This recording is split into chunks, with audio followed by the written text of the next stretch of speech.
बिहार चुनाव में संविधान की एंट्री, बीजेपी को घेरने की नई चाल। बिहार की राजनीति में चुनावी हलचल तेज हो गई है और अब सियासी दांवपेच भी नए रूप लेने लगे हैं। महागठबंधन ने अब संविधान को केंद्र में रखकर भारतीय जनता पार्टी बीजेपी को घेरने की नई रणनीति बना ली है। इसे लेकर विपक्ष ने अभियान चलाने की तैयारी कर ली है, जिसमें संविधान बचाओ, देश बचाओ जैसे नारे गूंज सकते हैं।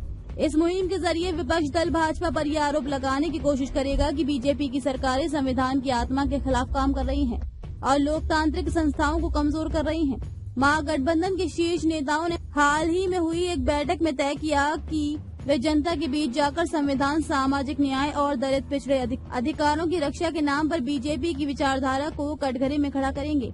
इस रणनीति का उद्देश्य सीधे तौर पर एससी, एसटी, ओबीसी और अल्पसंख्यक मतदाताओं को गोलबंद करना है, जो बिहार की राजनीति में निर्णायक भूमिका निभाते हैं। महागठबंधन के सूत्रों के मुताबिक विपक्ष की ये कोशिश है कि आरएसएस और भाजपा पर संविधान बदलने की मंशा का आरोप लगाकर जनता को डराया जाए, ताकि उन्हें एकजुट किया जा सके। जहां भाजपा इस बार राष्ट्रवाद, विकास और कानून व्यवस्था को लेकर मैदान में है, वहीं महागठबंधन की ये नई रणनीति संवैधानिक मूल्यों की रक्षा के नाम पर जनता की भावनाओं को छूने की कोशिश है। विशेषज्ञ मानते हैं कि ये भावनात्मक और वैचारिक चुनावी मोर्चा है, जिसमें सीधे तौर पर आरएसएस की विचारधारा को चुनौती दी जाएगी।